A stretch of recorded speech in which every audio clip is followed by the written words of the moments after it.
Intervalo, chamando a deputada Tabata Amaral para se manifestar pelo partido. Bloco PDT, 5 minutos, deputada.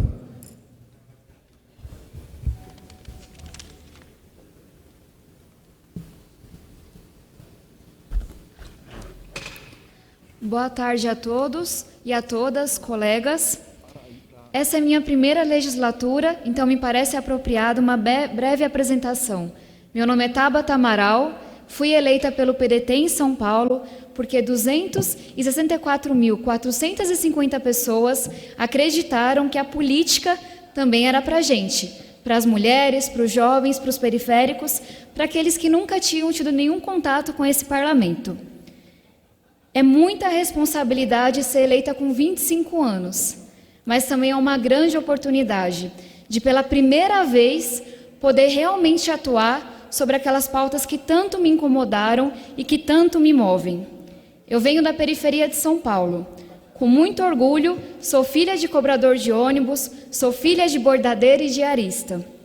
E eu cheguei aqui porque uma professora, com as Olimpíadas de Matemática de Escola Pública, acreditou que eu também poderia estudar, porque alguns professores pagaram o meu almoço, pagaram as minhas roupas, porque algumas pessoas me disseram que eu também poderia fazer faculdade, mesmo que meus pais não tenham terminado o ensino médio.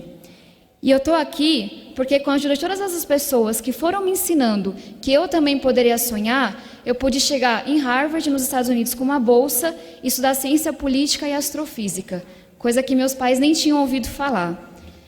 E eu chego aqui porque eu não só vivi tudo que a educação pode fazer com a gente, todo o potencial que ela tem de transformar, mas porque eu também vivi o outro lado da desigualdade. Eu perdi meu pai para as drogas, eu perdi amigos, vizinhos para a violência e para o crime. Eu me tornei uma ativista não porque parecia interessante. Eu fui feita uma ativista porque eu vi a importância da educação, mas eu também vi a falta que ela faz, principalmente nas periferias. Esse é o meu primeiro mandato, e eu cheguei aqui porque eu vi que a educação não muda se a política e os políticos não mudarem. Mas mesmo que seja o meu primeiro mandato, eu trabalho com educação há 9 anos. Já fui professora, trabalhei em secretarias de educação, trabalhei como pesquisadora, ativista, e eu fui vendo com esse trabalho, principalmente conhecendo Sobral, no Ceará, que a educação pública brasileira pode ser, sim, de muita qualidade para todos. Só que esse trabalho me mostrou que o que realmente vira o ponteiro, o que realmente importa na educação, não é o que viraliza nas redes, não são os assuntos mais polêmicos. A gente tem que falar de alfabetização ainda. A gente tem que falar de formação, de carreira dos professores ainda. A gente tem que falar de tantas pautas que parecem um pouco clichê e repetição, só que a gente não resolveu nenhuma delas ainda. A gente tem que falar de uma escola em que os jovens tenham alguma chance no vestibular, no mercado de trabalho, onde eles aprendam a sonhar e não tenham seus sonhos destruídos. E a gente tem que falar do Fundeb, que é o Fundo Nacional de Desenvolvimento da Educação Básica, um assunto muito complexo que, de novo, não viraliza, mas de grande importância. O Fundeb vence em 1 ano. E a gente tem uma chance única de não só colocá-lo na Constituição, de não só ampliá-lo, torná-lo mais redistributivo, mas de aproveitar essa chance para espalhar Brasil afora boas práticas de educação. De cada 4 municípios no Brasil, em 3 deles, o diretor ainda é escolhido pelo vereador, sem nenhum critério. A gente tem que condicionar uma parte do Fundeb para quem treina seus professores com seriedade, para quem de fato acaba com a indicação política, para quem de fato consegue melhorar a educação. E eu estou aqui, pessoal, porque a gente está em um país em que de cada 10 alunos que terminam o ensino médio, e a gente sabe que muitos não chegam lá, só 3 aprenderam que deveriam em português. De cada 100 que terminam, só 9 aprenderam que deveriam em matemática. A gente está em um país em que o tamanho dos sonhos e até onde você pode chegar depende de onde você nasceu, depende da cor da sua pele, depende do seu gênero. E eu estou aqui falando com vocês hoje porque me preocupa muito ver essa polarização. O que realmente importa não são as pautas virais ideológicas. O que realmente importa é tudo isso que eu trouxe para vocês. E me preocupa ver nesses primeiros dias de Congresso como a gente se paralisa e entra numa briga que não tem nenhuma consequência. Então eu peço a vocês, sabendo que sou jovem e jovem irrequieto e questiona, e eu represento isso bem, mas eu peço a vocês que, por favor, entrem nessa luta com seriedade. A gente precisa mudar as práticas da política. E eu peço a vocês que entendam que sem educação, concluir, presidente, não teremos o país que queremos, inclusivo, desenvolvido e ético. Muito obrigada, temos 4 anos à frente e a gente precisa começar do jeito certo. E eu solicito, presidente, que esse pronunciamento seja divulgado à voz do Brasil. Muito obrigada a todos e a todas. Registrado, deputada Tabata. Em continuidade, manifestação do bloco. Chama a deputada Joyce Halsemann para ocupar o púlpito. À vontade, deputada. 5 minutos. Da agência. Já, a senhora viu, né? Não, acabei de receber, não li.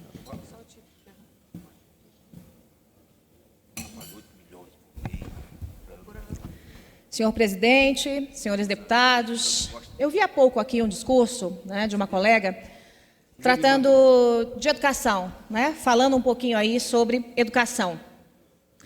E eu quero dizer aos senhores, sem medo de errar, mas sem medo de errar, de que não falta um único centavo para a educação nesse Brasil. Eu duvido que alguns dos senhores me digam quanto o Brasil gasta em educação por dia. Por dia. Eu vou dizer aos senhores, pasmem, o Brasil gasta 1 bilhão de reais por dia, em média, em educação. E para quê? Para quê, senhores? Para formar, muitas vezes, analfabetos funcionais. Para formar ou para desformar as nossas crianças, se é que eu posso usar esse termo, pode ser que seja um neologismo, né? Para fazer com que a nossa criança saia do ensino fundamental, chegue ao ensino médio, depois de repetir muitos anos, e quando chegar no ensino médio, ela olha para a lousa e ela diz, eu não entendo nada. Então eu vou embora. Não estou entendendo nada que o professor está falando. Porque não sabe português. E se não sabe português, sequer entende o enunciado da matemática. Quando se fala em colocar mais dinheiro na educação, me vem a seguinte imagem na mente. Uma mangueira gigantesca, cheia de buracos, todinha furada. Adianta o quê? Colocar mais água na mangueira? Adianta o quê? Colocar mais dinheiro na educação? Nada. E sabe por que a nossa educação é tão ruim?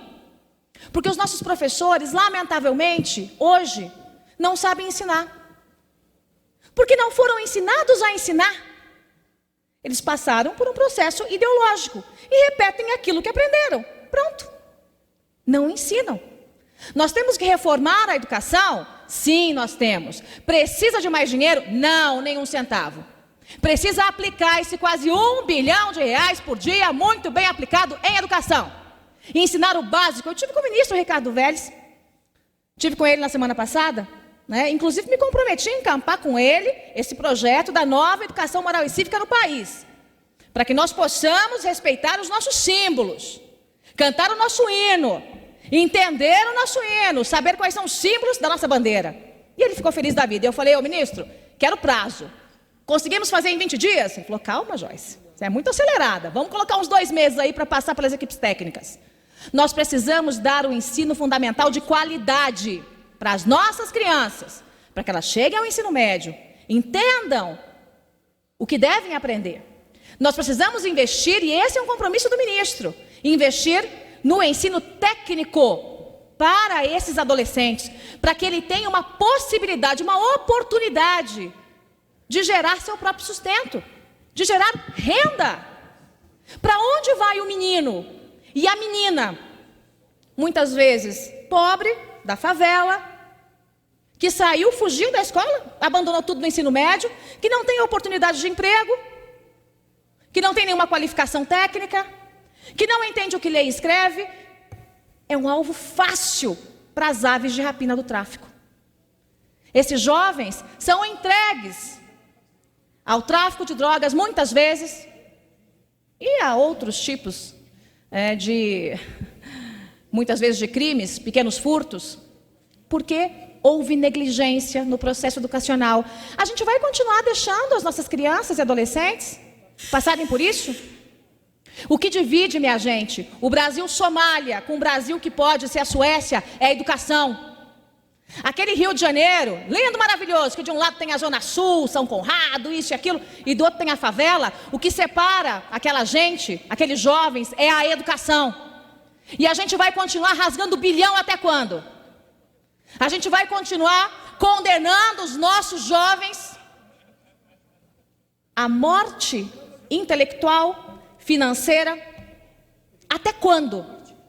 A nossa responsabilidade com o país, com esses jovens, com o processo de educação, que vai resgatar a dignidade desse país, é gigantesca.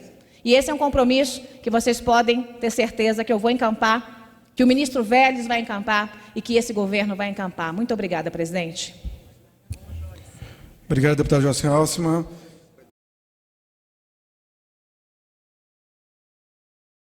Brasil e nos demais meios de comunicações desta casa, esse meu pronunciamento. Solicitação registrada, deputado.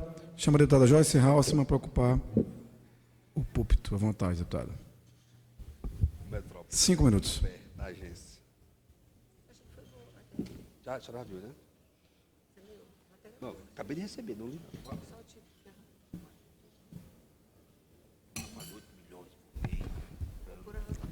Senhor presidente, senhores deputados, eu vi há pouco aqui um discurso, né, de uma colega tratando de educação, né, falando um pouquinho aí sobre educação.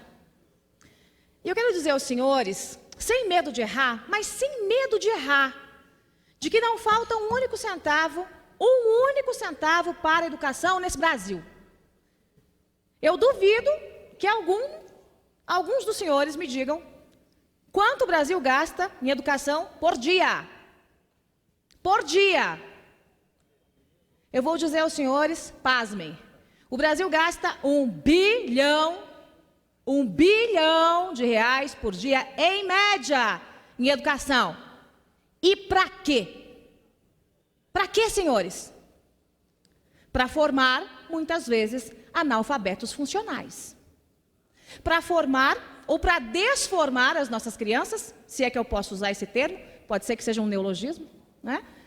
Para fazer com que a nossa criança saia do ensino fundamental, chegue ao ensino médio, depois de repetir muitos anos, e quando chegar no ensino médio, ela olha para a lousa e ela diz, eu não entendo nada, então eu vou embora.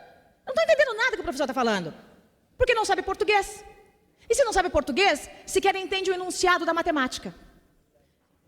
Quando se fala em colocar mais dinheiro na educação, me vem a seguinte imagem na mente. Uma mangueira gigantesca, cheia de buracos, todinha furada. Adianta o quê? Colocar mais água na mangueira? Adianta o quê? Colocar mais dinheiro na educação? Nada. E sabe por que a nossa educação é tão ruim? Porque os nossos professores, lamentavelmente, hoje, não sabem ensinar. Porque não foram ensinados a ensinar. Eles passaram por um processo ideológico e repetem aquilo que aprenderam. Pronto. Não ensinam. Nós temos que reformar a educação? Sim, nós temos. Precisa de mais dinheiro? Não, nenhum centavo. Precisa aplicar esse quase 1 bilhão de reais por dia, muito bem aplicado em educação. E ensinar o básico. Eu tive com o ministro Ricardo Vélez, tive com ele na semana passada, né? Inclusive me comprometi a encampar com ele esse projeto da nova educação moral e cívica no país, para que nós possamos respeitar os nossos símbolos, cantar o nosso hino, entender o nosso hino, saber quais são os símbolos da nossa bandeira. E ele ficou feliz da vida. Eu falei, ministro, quero prazo. Conseguimos fazer em 20 dias? Ele falou, calma, Joyce, você é muito acelerada. Vamos colocar uns 2 meses aí para passar pelas equipes técnicas. Nós precisamos dar um ensino fundamental de qualidade para as nossas crianças, para que elas cheguem ao ensino médio, entendam o que devem aprender. Nós precisamos investir, e esse é um compromisso do ministro, investir no ensino técnico para esses adolescentes, para que ele tenha uma possibilidade, uma oportunidade de gerar seu próprio sustento, de gerar renda. Para onde vai o menino e a menina? Muitas vezes pobre, da favela, que saiu, fugiu da escola, abandonou tudo no ensino médio, que não tem oportunidade de emprego, que não tem nenhuma qualificação técnica, que não entende o que lê e escreve. É um alvo fácil para as aves de rapina do tráfico. Esses jovens são entregues ao tráfico de drogas, muitas vezes, e a outros tipos muitas vezes de crimes, pequenos furtos, porque houve negligência no processo educacional. A gente vai continuar deixando as nossas crianças e adolescentes passarem por isso? O que divide, minha gente, o Brasil-Somália com o Brasil que pode ser a Suécia é a educação. Aquele Rio de Janeiro, lindo, maravilhoso, que de um lado tem a Zona Sul, São Conrado, isso e aquilo, e do outro tem a favela. O que separa aquela gente, aqueles jovens, é a educação. E a gente vai continuar rasgando bilhão até quando? A gente vai continuar condenando os nossos jovens à morte intelectual, financeira. Até quando? A nossa responsabilidade com o país, com esses jovens, com o processo de educação, que vai resgatar a dignidade desse país, é gigantesca. E esse é um compromisso que vocês podem ter certeza que eu vou encampar, que o ministro Vélez vai encampar e que esse governo vai encampar. Muito obrigada, presidente. Obrigado, deputado Joyce Halsemann.